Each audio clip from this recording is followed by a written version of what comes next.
Good afternoon to you all. Hello, my dear students. Today I am going to teach you class 11, a very complicated lesson, chapter 5, the ailing planet, the green movement role.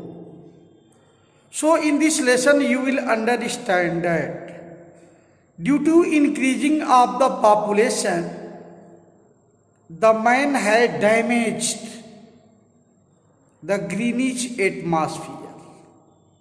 So how the green revolution came? How the committee member L.K. Jha represented his report and stood a question against the human age, that we are going to provide a ailing planet to our generation by using our resources. So listen it very carefully in Hindi. Thanks. ये जो lesson है यह एक विचार है, thoughts है कि संसार का इतिहास यदि हम देखें तो हम ये पाएंगे, क्या पाएंगे कि कोई भी क्रांति इतनी ज़्यादा प्रभावित नहीं हुई, मानव समाज को इतना अधिक प्रभावित नहीं किया जिसने मानव की कल्पना को पूरी तरह बदल दिया, इसको इतना जकड़ लिया कि जिसकी कोई सीमा ना हो। हाँ, आपने क्रांतियों का नाम सुना होगा, तमाम तरह की क्रांति, श्वेत क्रांति, नील क्रांति, लेकिन ये जिस क्रांति की बात इसमें की गई है वह क्रांति है हरित क्रांति, जो लगभग नानकी पालकी वाला जो इस चैप्टर के इस लेसन के राइटर है, इनके द्वारा जब ये किताब लिखे, जब ये थॉट्स लिखे 25 साल पहले 1972 में शुरू हुआ था। और इस हरित क्रांति ग्रीन रिवॉल्यूशन की जो स्थापना हुई थी वह एक प्रसिद्ध देश न्यूजीलैंड में हुई थी 1972 में। और तब से लेकर के इस क्रांति ने जो अपना कदम आगे बढ़ाया फिर पीछे नहीं किया। हम इस चीज़ पर कितना हूँ विश्वास कर लें, लेकिन एक कापरनिकस जिन्होंने 16वीं शताब्दी में ये बता दिया था हमें कि पृथ्वी और जो दूसरे ग्रह हैं ये सूर्य के चारों ओर चक्कर लगाती है। हालांकि बाद के आने वाले वर्षों में हम ये जान गए थे कि ये चक्कर क्या है, कैसे है। उसमें ये बता दिया गया था कि पृथ्वी स्वयं एक जीवित वस्तु है, यह स्वतः अपने आप में क्या है, प्लैनेट है, इसका एक अस्तित्व है और इसके हम एक पार्ट है। अतः हम सभी को इसका सम्मान करना चाहिए और इस पृथ्वी की रक्षा करते रहनी चाहिए।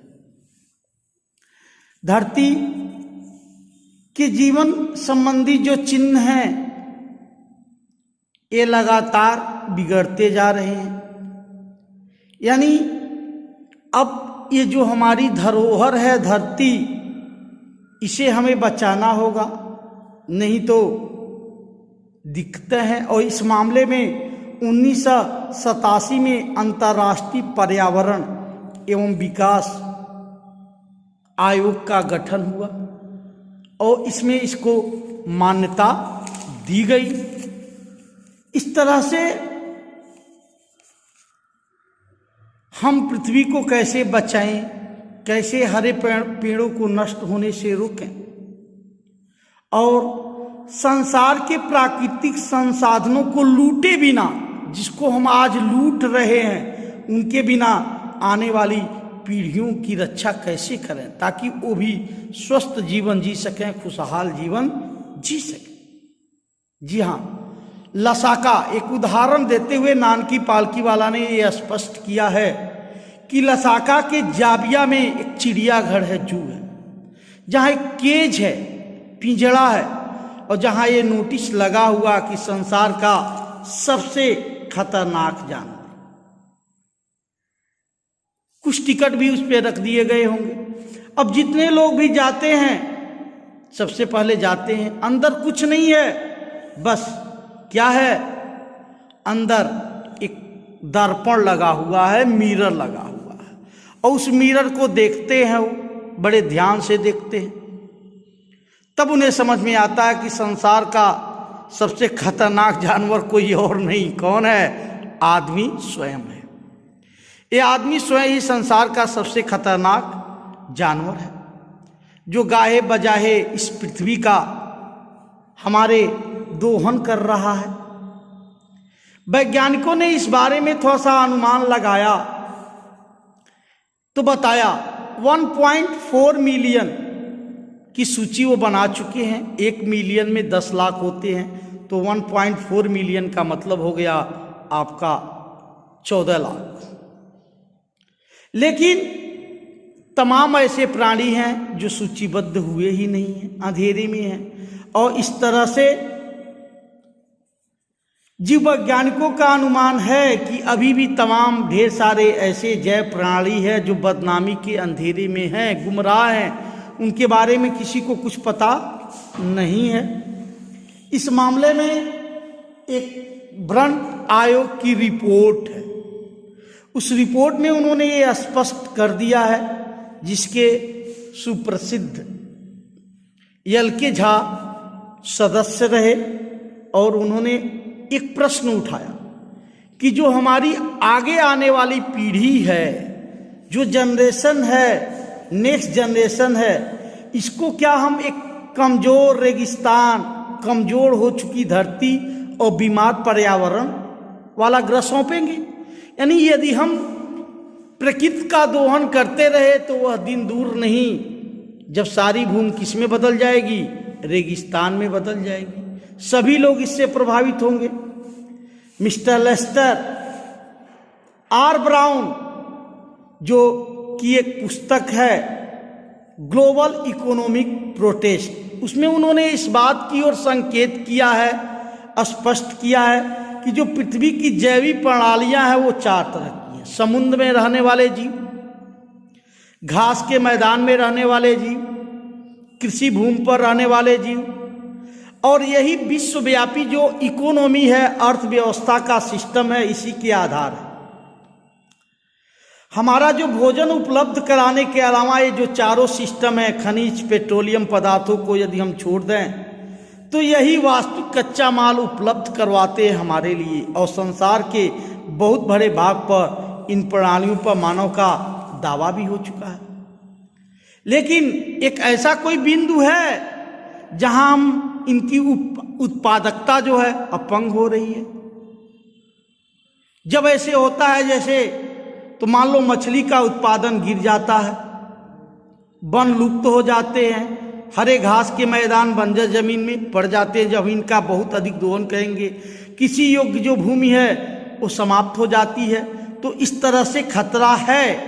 इसीलिए डॉक्टर मेयर जो सुप्रसिद्ध विज्ञान है, उन्होंने कहा है कि जो उष्णकटिबंधीय वन क्रमिक विकास शक्ति के स्रोत हैं, इसके विनाश के फलस्वरूप कुछ प्रजातियां लुप्त हो रही हैं। उन्होंने स्पष्ट बता दिया है कि ये जो मानव है ये बहुत ही स्वार्थी है, और विश्व बैंक जिसमें सब लोग भरोसा करते हैं, वो खुद अनुमान लगाता है कि 2000 में, आज ये 2020 चल रहा है, 2000 में जो अनुमानित जलाने की लकड़ी की डिमांड थी, उससे आज करीब 5 से 8 गुना तक की वृद्धि हो गई है। जेम्स स्पैथ जो अंतर्राष्ट्रीय संसाधन संस्था के अध्यक्ष हैं, उन्होंने कुछ दिन पहले ही कहा था कि हम कह रहे थे कि हम 1 एकड़ में, हम 1 सेकेंड में 1 एकड़ की दर से वनों को खो रहे हैं। लेकिन ये सरकारी आंकड़ा है, प्राइवेट कुछ और होगा, और ये करीब 1.5 के आसपास है। संविधान का यदि हम अनुच्छेद देखें तो 48A में ये प्रावधान है कि गवर्नमेंट को पर्यावरण को बचाने और बेहतर करने और देश के जंगलों और वन्य जीवों की रक्षा करने का प्रयत्न करेगी, लेकिन सिर्फ ये दुख की बात है कि इसका पालन नहीं होता। तथ्य यह है कि भारत में कानून आप जानते हैं न तो माने जाते हैं, न ही इन कानूनों का पालन होता है। जैसे उदाहरण के लिए ले लें कि संविधान कहता है जातिवाद, छुआछूत, बंधुआ मजदूरी सब खत्म हो चुका है, लेकिन आज भी ये लागू है। संविधान के लागू होने के इतने साल बाद भी ये है। और आंकड़ों के अनुसार जब ये लिखा गया था तो 3.7 मिलियन एकड़ प्रतिवर्ष की दर से हम अपने वनों को काट रहे हैं, खो रहे हैं। ये सरकारी आंकड़े हैं और इस तरह से हम इनका दोहन कर रहे हैं। लेकिन दुख की बात यह है, इसमें कोई संदेह नहीं है कि ये और भी बढ़ जाएगा। जो अनुमानित जनसंख्या है इस समय 5.7 बिलियन है और प्रत्येक 4 दिन में संसार की जो जनसंख्या है 1 मिलियन की बढ़ोतरी हो जाती है। अभी 5 महीने पहले लॉकडाउन में जब मैंने गूगल पे सर्च किया था तो पाया कि भारत में खुद ही हर 50 सेकेंड में एक बच्चा पैदा होता है। तो जैसे जैसे आय बढ़ेगी आदमी में बुद्धि आएगी, गर्भधान कम होता है, इस तरह से इसका विस्तार होगा। यानी मानव की जो जनसंख्या बढ़ती हुई है ये चिंता का सबसे बड़ा कारण है। और यही ये कारण है कि हमें अपने अपने उत्तरदायित्व को निभाना है। यदि हम अपने उत्तरदायित्व को निभा नहीं पाए तो कितना बदलाव आएगा ये हम अनुमान लगाना मुश्किल है। इसलिए हमें अधिक से अधिक मात्रा में पेड़ लगाना चाहिए, अपने पर्यावरण को सुरक्षित करना चाहिए। और किसी भी पीढ़ी का पृथ्वी पर स्वतंत्र अधिकार नहीं है। जिस तरह से लोग पट्टा कराते हैं ऐसे हमने पूर्वजों से विरासत में प्राप्त किया है, अतः इसे हर हालत में हमें क्या करना